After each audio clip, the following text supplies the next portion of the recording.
Tidak perlu menyinggung soal Pak Anies warga keturunan apa, janganlah. Karena itu menunjukkan perilaku yang juga tidak elegan. Cukup tandai saja dan sampaikan ke orang-orang yang Anda kenal, terutama lingkungan terdekat, bahwa tindakan ini tidak sesuai dengan ajaran agama. Kultur maupun kesopanan yang berlaku. Lah Caimin saja sempat berpamitan loh, meski melalui WA sama Pak Prabowo. Meskipun Pak Prabowo ya embuh itu mangkel atau tidak, saya belum, nanti kita kupas sendiri. Nah, Pak Anies mestinya sadar, dia bukan kader partai, tapi memperlakukan orang yang pernah memberi dukungan, bahkan pasang badan, malah dibalas keburukan. Ini piye ini?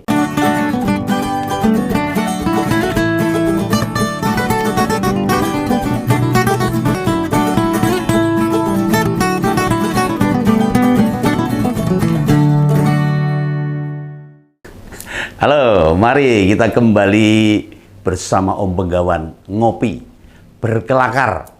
Tetapi benar ini pendapatnya.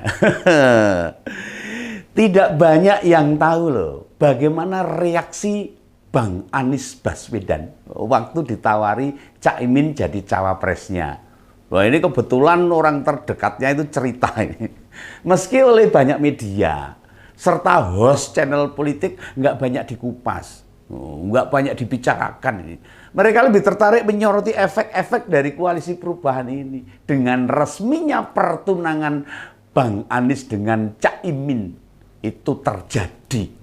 Nah, menurut penuturan Pak Sudirman Said, itu loh yang mantan calon gubernur Jateng yang keok kalah sama Pak Ganjar waktu itu, juga anggota tim 8 itu bilang begini nih, Pak Anies tidak tiba-tiba gitu loh.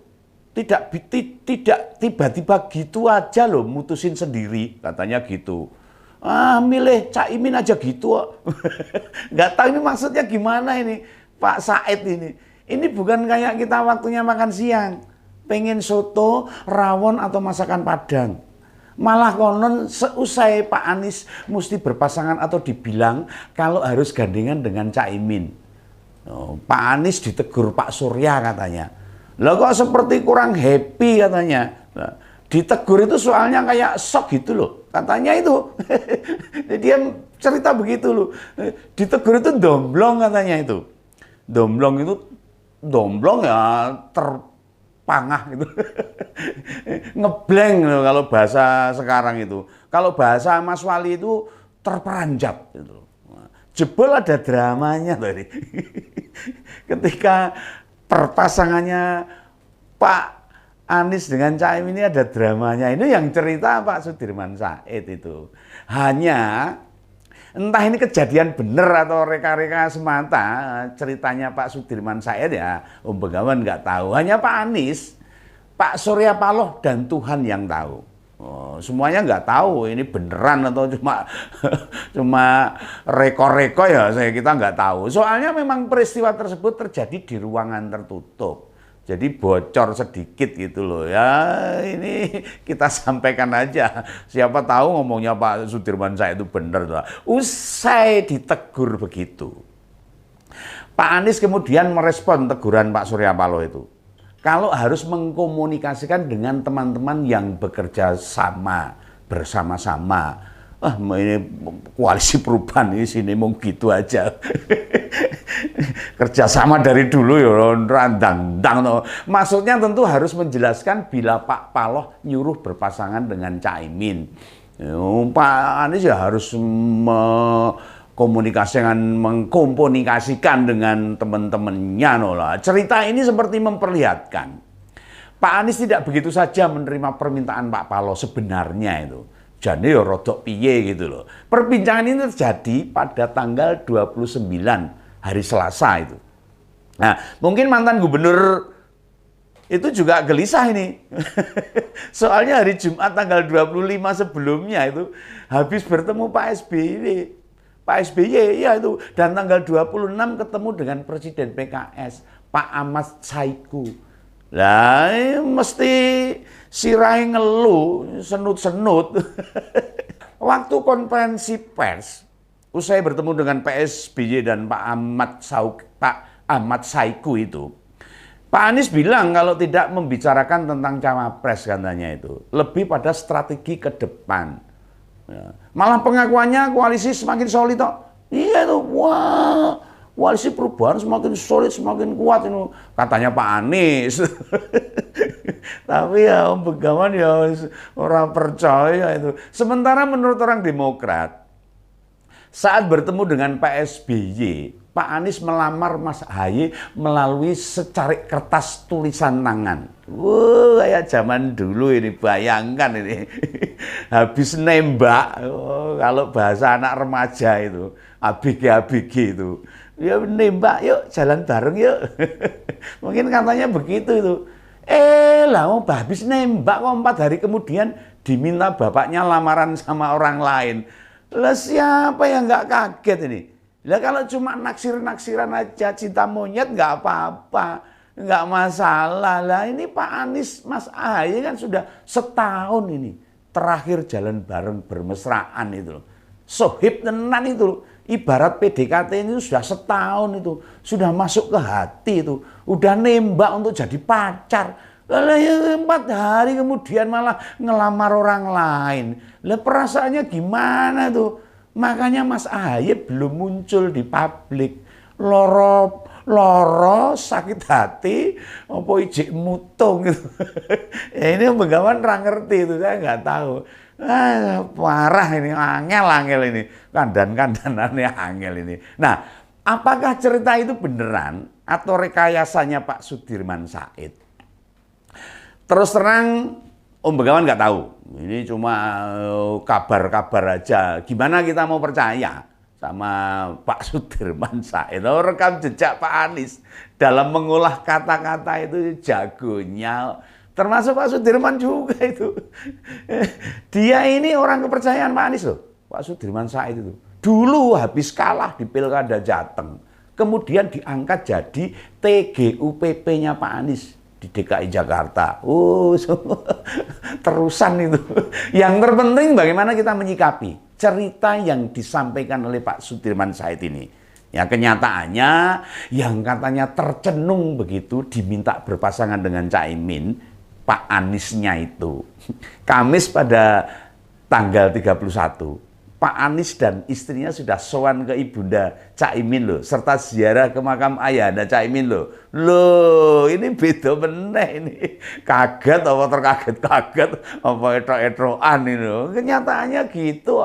Apa yang bisa kita petik dari yang dilakukan mantan Mendikbud ini? Dia orang yang bisa meninggalkan kawan seiring dalam sekejap. Langsung ditinggal. Hanya 2 hari saja dan itu pun tanpa berpamitan. Disuguhi mulai rapamitan. Nah, kalau Pak Sudirman Said bilangnya Pak Anies itu menelpon katanya, menghubungi, tapi belum diberikan waktu oleh Partai Demokrat. Alasan ini. Berdasarkan pengakuan Bang Rifki Harsa, itu Sekjen Demokrat. Pak Anies tidak membuka komunikasi apapun ke Mas Ahaye. Loh, ini beda lagi ini. Ya, justru malah mengutus Pak Sudirman meminta waktu bertemu dengan Mas Ahaye. Lah, aneh banget ini. Ini yang benar itu yang mana ini? Sudah melamar agar bersedia jadi cawapres katanya. Begitu membatalkan, lah kok melalui orang lain utusan.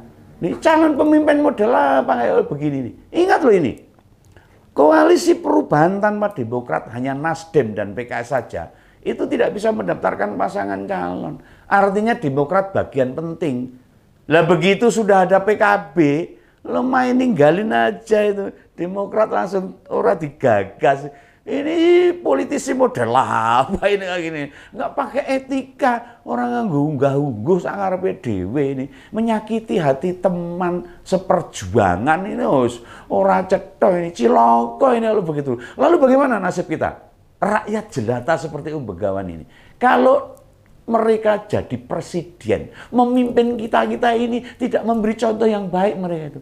Waktu butuh suara munduk-munduk, sowan-sowan, mohon-mohon, bicara gagasan segala macam, begitu terpilih, udah kayak kacang ninggalan jaran, orang ngerti lali dan sebagainya, lupa dengan para pemilihnya. Nah percayalah, Mereka itu hanya akan respect dengan elit-elit partai pendukungnya saja. Tidak kepada kita sebagai rakyat jelata. Benar-benar sebuah tim yang semuanya pandai bersilat lidah. Bersilat lidah, ya, pencak silat lidah ini. Ya pantas saja. Pak SBY sampai menjuluki musang berbulu domba.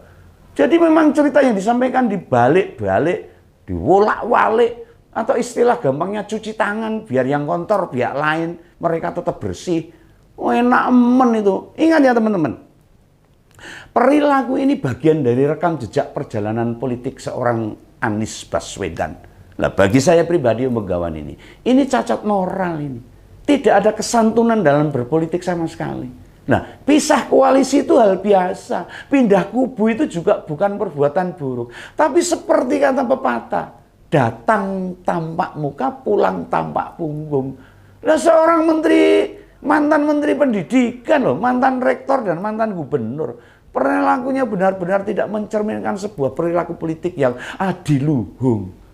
Lagi mana? Apa sih beratnya menunggu? Bertemu semua dan berpamitan baik-baik bahwa nantinya Demokrat tidak akan menerima itu, ya pasti. Tapi hadapi saja. Jangan pernah jadi pengecut lah, pemimpin pengecut lah, kocilokon kita sebagai rakyatnya. Sebab apa yang dilakukan ini jadi catatan sejarah. Setidaknya bagi diri Pak Anies sendiri.